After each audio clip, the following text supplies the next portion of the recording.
Hello, my dear folks. Welcome to the show. My name is Jack Chow with the East West Show on G&E TV.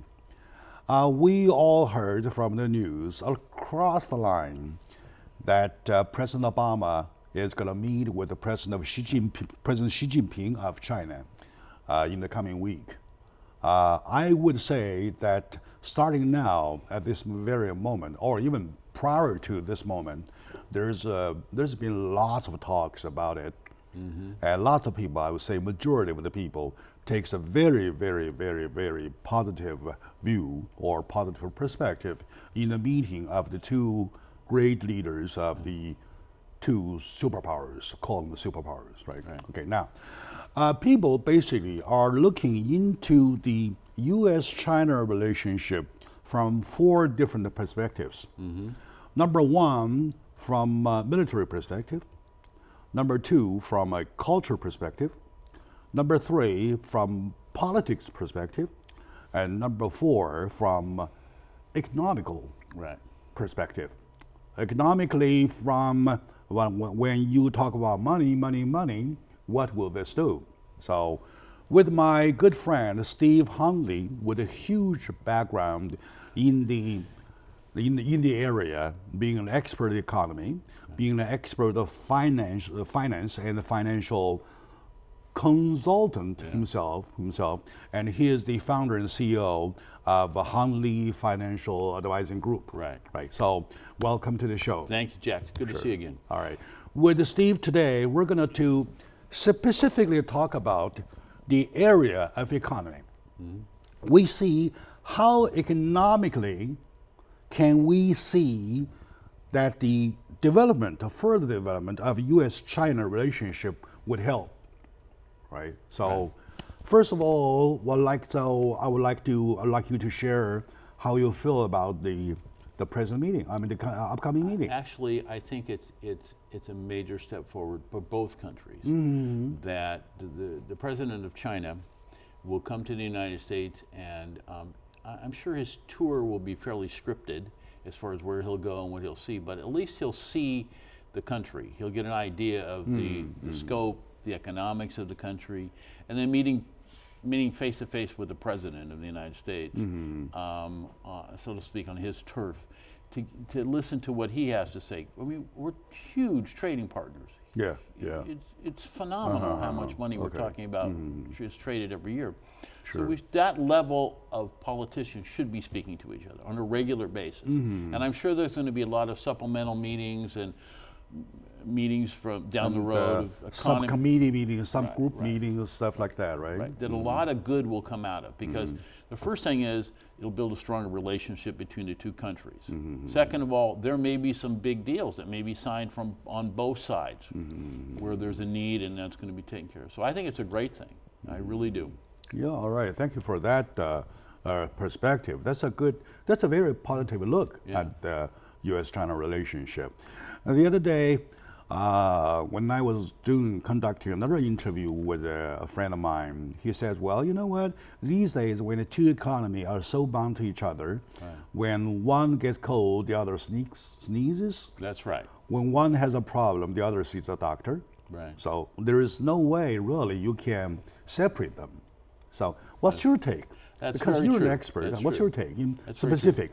As you noticed, I remember on August the 19th when the Chinese devaluated their currency by about... oh, we had a show about it. Yeah, we did. And the stock market, I'm not going to say dropped, I'm going to say became a little nervous. Reflected. And since that time, from August 19th to the day, about a month, things have pretty much, they've gone up and down, but they're settling down well. So yes, the Chinese market, as far as goods coming from the United States and from Europe and all over the world, is a huge, huge market. And the same thing too, goods from China coming here are, like I said last time we talked, Christmas is coming up. Where are all those Christmas presents coming from? Probably 80% are going to come through the port of Los Angeles and be distributed out through the United States. Yes, you're right. So, I think it's for both countries, it's a good thing, you know? So if you look into history, though, for the Chinese economy being a factor, Right. a major functioning factor in the world market, is not a surprise. Right. If you look back into the early 20s or the 30s or 20s of last century, though, the stock market in Hong Kong, okay, the stock market in Shanghai, the stock market in London, Right. the stock market in New York, they all kind of work in a coordinated way. Right? That's exactly And right. New York it will be waiting for the London clock Right. and to strike, and then followed by Hong Kong, and followed by Hong Kong from Shanghai in Hong Kong, and then for New Yorkers, for us New Yorkers, they will have three references: one from London, one from Shanghai, one from Right. Hong Kong Right. to stuck their opening bells. That's So exactly that kind of thing. So now, of course, during the wartime, during the Cold War later on, things were no longer that way for quite some time. Right. And China now is catching up. Right.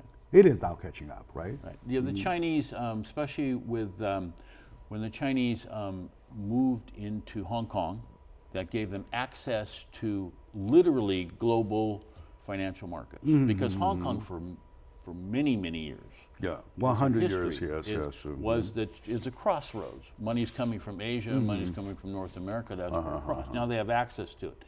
But with the Shanghai stock market, with the stock market in Hong Kong, there's an old saying that money never sleeps, and it really doesn't. In this world right now, there's a stock market of, and there's, because people can trade stocks, they can, and economic news is so instantaneous. If something happens in China right now, as you and I are speaking about it, the whole world will know about it In a few minutes. a minute later. Yeah, It's just yeah, yeah, amazing. Right. Yeah. So, and that's a good thing and maybe a bad thing too, because a lot of times you get so involved with the minutia of information that you can overwhelm you. But the instantaneous information, the fact that everybody knows everything, there's really no. Or not too could much- we, Mr. Hanley, look at this as such that with the communication Right. technology going this updated, right? Like you said, is there something happens on minute one, by minute two, people will all Right. know about it. So this shortens the room Right. for opportunists, That's right. right? And then what you want to do is try to work hard, try to do it in a collaborative way. Right. Let's work it together. I'm not going to take your advantage because there's no advantage for me to take anyway.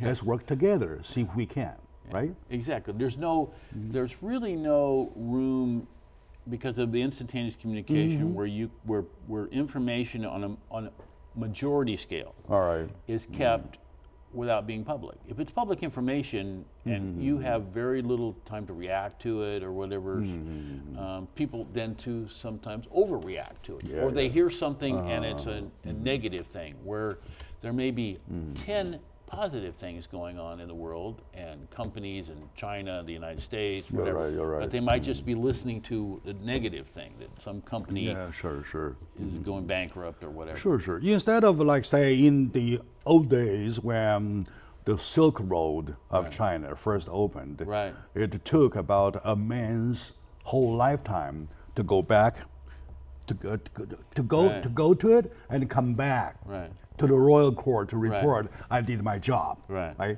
That's a whole lifetime.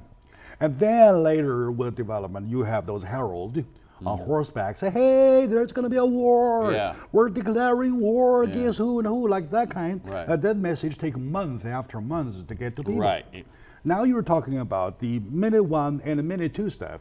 There's no opportunity for you to sneak in to take advantage of anybody. That's right. So the only thing is to, if I understand it right, I'm no expert. I have no background of money. Okay. By the way, my money sleeps all the time. Okay. Yeah, I can stay overnight. I can stay overnight sober-minded. My money sleeps all the time. But by the way, so when at this moment these two leaders decide to shake hands, there must be some more cooperations, more chances to benefit themselves rather than, right? Right. They're looking. even though there's smiles and there's political opportunity, if you leave the political part of it to the side for a second, if you look at just two human beings running China, it has been said, and it depends on the day, is the largest economy in the world. Now that's something to say. You're right. I agree. So it's bigger by than some the extent. United By States, some extent, you know. yes. So even though I disagree with the idea that China is a developing country, if you're the biggest economy in the world, how can you be a developing country? That's my opinion. Well, yeah, all right. Okay, yeah. So if the two leaders of these huge economics can sit down and say, okay, this is the problem I'm having, this is the problem you're having, how can we find some common ground? All right, okay. You know, not every problem will be solved, but at least it puts together a framework. It puts together what they call a protocol. In other words, these are the things that are important to both of us. These are things we need to work on. All right, and okay. things happen. Or probably I have a little different opinions respectively, Okay. Respectively with you for naming China or determining China as the developed country or developing country. Yeah. Well, you know, it always looked to me that by comparison of the two, what can you do by utmost? Right. And what can you do by utmost? You almost see nothing in difference. Right. Whatever United States can do, China can do. China can All right, do. now, and by looking at the overall picture, if we look back into the far down, deep in the mountains, in the rural areas, those lagged behind areas, Right. you see lots of people still are living a very poor life. That's true. That means China has more stuff to worry about itself rather than to invade anybody, to do damage to anybody, right? Right. Am I right? That's a good right. take, isn't it? The Chinese, even though the city is like Shanghai, which is the fastest growing Super place in city, the world, yeah. I guess it has more. It actually has. And China, at one time, when they were building the dams, was using half the world's cement in 1 year. Oh yeah, It's a number I read that number. Yes, I read that number. But you do have a section of China where the economy is going so fast, it's lagged these people behind. Yeah, They're still you're right. they're still planting rice You're right. with an oxen and that thing. But then again, in America, we still have people. You know, what is it? 25% of the children in this country go to bed hungry. Yeah. So we still have some issues to deal with as well. You're If right. we could just You're right. come together You're and right. figure out a plan to help those people. If you can just raise one generation up one level, All right. it would be a wonderful thing. I really appreciate that kind of analysis, which means that even though we recognize that these two are the world superpowers economically, Right. we do recognize at the same time each of them have their own problems to take care of. We have poor people. Even last night I read an article talking about there are some kind of 45 million people of U.S. living at or below the poverty line. That's very true. Right? And in China, the number probably even bigger because you time the population by 4 times of the U.S. and you get the result, of course, 4 times, like that kind. Suppose if they are going at a different pace, the same pace, let alone the fact that China is catching up. By any means, it's going to be slower than the U.S. could do, right? All right. My dear audience, with my good friend, Steve Hundley, we try to see into the visit to be made by Mr. Xi Jinping, President of China, at which point he will meet with the President Obama of the United States. The two leaders have represented two countries, what they want to do. Right? We are looking into one of the 4 perspectives, which is the economical perspective, see what we can hold on as to keep our finger crossed for the future about these two countries' relationship. All right, let's take a very short moment now. When we come back, we'll continue, please.